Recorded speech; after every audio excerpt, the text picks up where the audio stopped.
The latest installment in the Star Wars franchise, Solo: A Star Wars Story, has opened to the lowest opening weekend of any Disney Star Wars movie so far, taking in a meager $84.4 million domestically, a far cry from the $155 million taken in by previous Star Wars Story spin-off movie Rogue One, and even farther away from the $220 million earned by the polarizing The Last Jedi. In context of the entire Star Wars saga, Solo definitely didn't have the lowest opening of franchise history. It took in about $4 million more domestically than 2002's Attack of the Clones, and $20 million more than 1999's The Phantom Menace. But we do need to remember that these two movies were released when tickets were cheaper, cinemas held far less screenings, movies were released months apart internationally, and Star Wars was more of a cult science fiction franchise than the blockbuster behemoth it is now.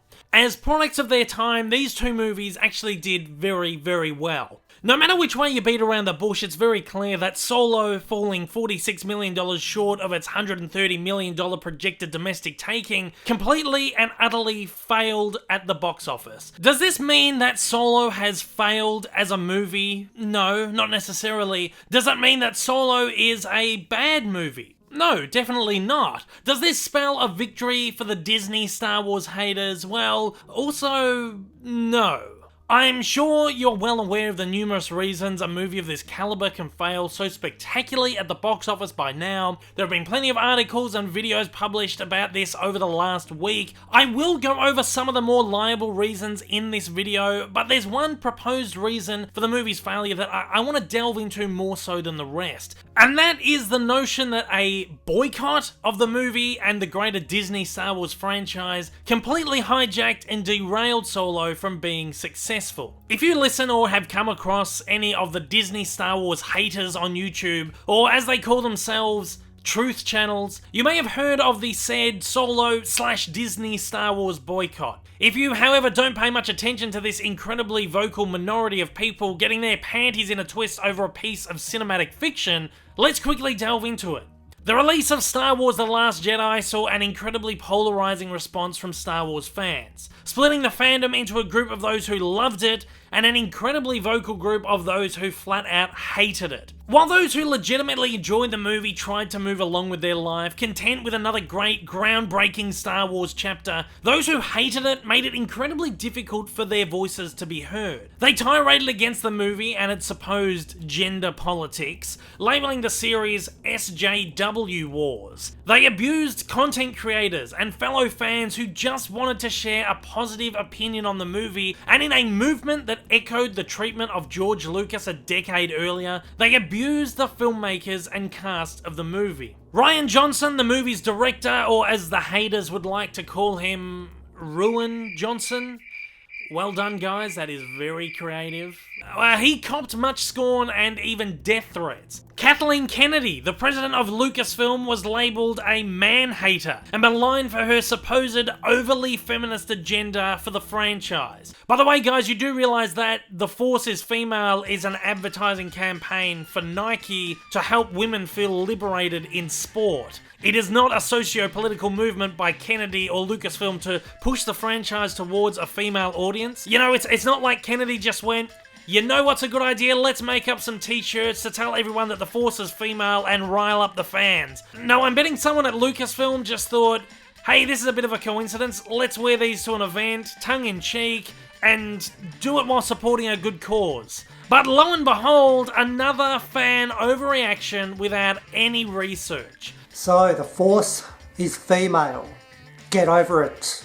That's right, get over it. No men allowed. Get the hell out, men. We don't want you. Even though you built this franchise, even though George Lucas said it was for fathers and sons, he didn't say mothers and daughters, he said fathers and sons. By the way, guys, these t-shirts can be bought online through authorized Nike retailers. There's also a whole lot of other products in this range available through Nike themselves if you'd like to go and support a great cause that I can fully get behind. Okay, so now where was I? Of course! the Solo boycott. Spawned directly from this immense hatred of the new direction of Star Wars came the Boycott SJW Wars / Boycott Solo movement. Yes, internet commentators called for boycotts, YouTube commentators expressed their desire to boycott, and some even made t-shirts available. I mean, t-shirts. Come on now. I see someone walking down the street in one of these, I would laugh my head off.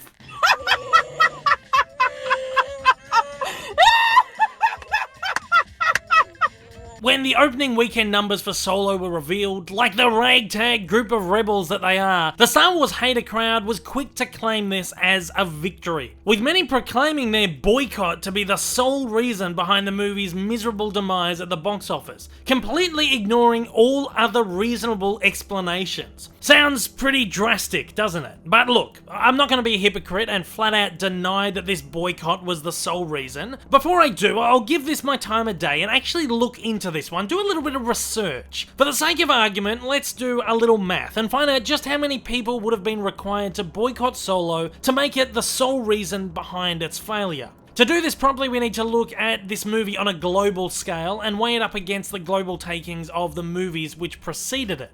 The facts tell us that Solo opened to $84.4 million domestically and $63.1 million internationally across its 3-day opening weekend for a global taking of $147.5 million. The previous entry in the Star Wars storyline of spin-offs, Rogue One, in comparison opened to $155 million domestically and $135 million internationally across its 3-day opening weekend for a global taking of $290 million.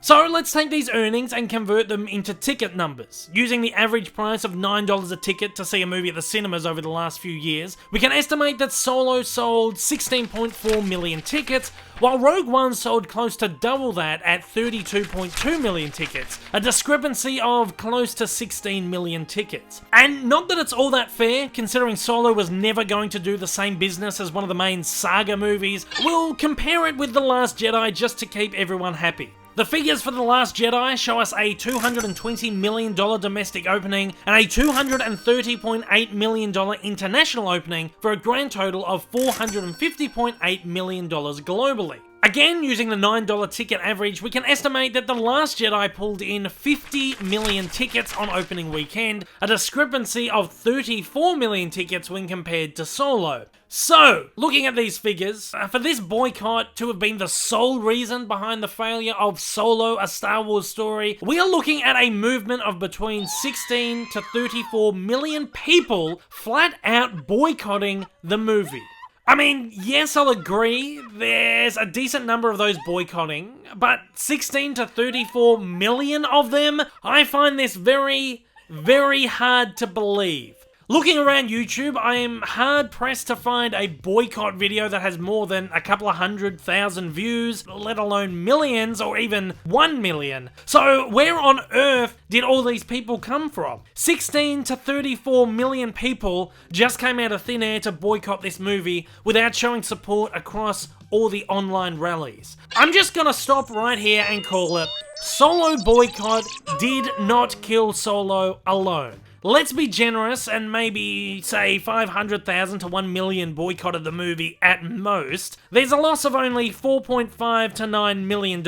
Sure, a hefty sum for the average bloke, but not enough to make any kind of enormous difference in the long run for this movie. Certainly not enough to equate the discrepancy in takings between Solo, Rogue One, and The Last Jedi. At that, I'm not disputing that it had a part to play, it certainly did, but it's only one part of many factors. This boycott cannot be claimed as a victory because this boycott did not bring the movie tumbling down alone. Instead, it put a small dent in the takings of a movie that was dented for various differing reasons. This is a movie which Star Wars fans never asked for in the first place, and one which no one was really overly hyped about, including myself, let's be honest. It's a movie that had very limited marketing. TV spots and merchandise were released only weeks before, instead of months before movie opening like Last Jedi, Rogue One, and The Force Awakens. It's a movie which saw one of the most iconic characters in cinematic history portrayed by someone other than the actor who became synonymous with him 41 years ago. A movie which has no enormous consequences for the Star Wars saga overall. We've seen Han Solo's middle, we've seen Han Solo's end. Solo is a story of Han Solo's beginning. A story audiences have survived without for 41 years and can likely survive without a little bit longer. Yes, people saw the original prequels, knowing the end game for Darth Vader, but the story of Anakin Skywalker's transition into the Dark Lord of the Sith was compelling. More so than a story of how Han Solo, won a ship, met a Wookiee, and flew through a passage of space in a decent amount of time. In the end, Solo did not demand the immediate viewing that The Last Jedi or even The Force Awakens did. Those were the next chapters that furthered the saga into new territory. No, Solo became a I'll see it when I see it kind of movie. The kind of movie Rogue One was up against The Force Awakens, whose $529 million global opening weekend bested Rogue One by $239 million. Actually, a margin much larger than Rogue One's domination over Solo, which came in at $142 million more. Yes, you heard that right. Rogue One was beaten by The Force Awakens by almost $100 million more than Solo was beaten by Rogue One. But was Rogue One's failure banned on a group of people out to take down the movie? No! Rogue One's taking were a reflection of this being a movie that no one needed to see right away. In this day and age where movies stay in cinemas longer and are released on home media and streaming only 3 to 4 months after cinematic release, this is not a movie people needed to rush out and see. I know that I personally will wait for the home media release of movies that I'm not in an enormous rush to watch.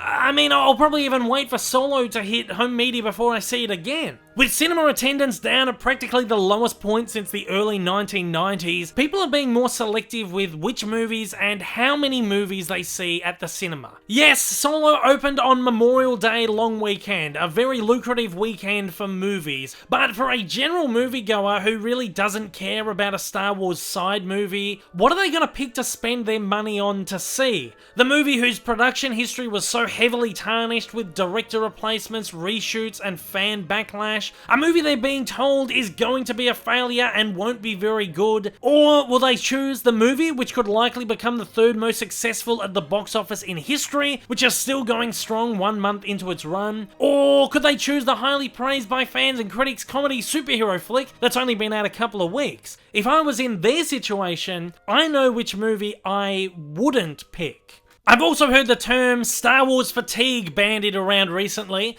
and I know it's a term that's triggered a lot of the haters. Think I got a case of the Star Wars fatigue.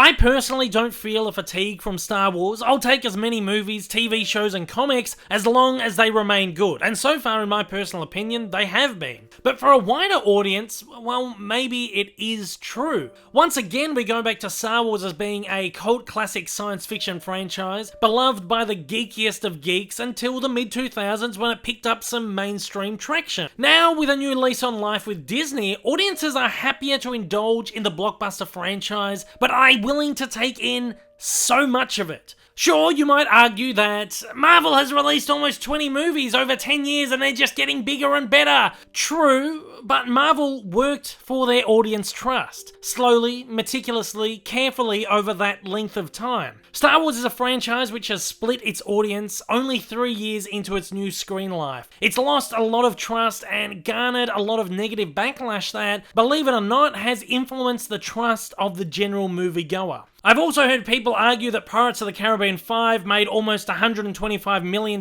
more than Solo in the same weekend last year, but again we go to the same point. Regardless of how good the movie was or not, Disney allowed a 6-year break between installments in one of their most successful brands. Mind you, though successful, it still took in less than half the domestic opening weekend than the franchise's second and most successful installment did 11 years earlier. Look, I may not be fatigued by Star Wars, you may not be either, but fatigue could be a very real thing. Pirates 5 could do good business because there was a 6-year break between movies. Black Panther and Infinity War could open back to back within 2 months because of the fans' faith and trust in Marvel and the brand. But maybe at this point, Star Wars needs to be a yearly event, or as it used to be, a once in 3-year event. Certainly not a franchise that demands an installment every 5 months. With 19 months between Solo and Star Wars Episode 9, a movie which is being boycotted already, it'll be interesting to see how a little breathing space will work for this franchise, which finds itself well and truly on the edge. All in all, Solo is a box office dud. We can't deny that, and we certainly can't do anything about it. But it is a good, fun, harmless, innocently entertaining movie. If you want my full thoughts on it, I've covered them greatly in a number of other videos that you can check out on my channel right now. This video is not the time for that. I do implore those who have boycotted to at least allow Solo a chance. Go and see it on the big screen, or at least pick it up on Blu-ray or stream it on Netflix in a few months' time. I know that my words won't mean much to you, but likewise, your criticisms mean nothing to me until you've watched the movie. And to all of those applauding the failure of this movie,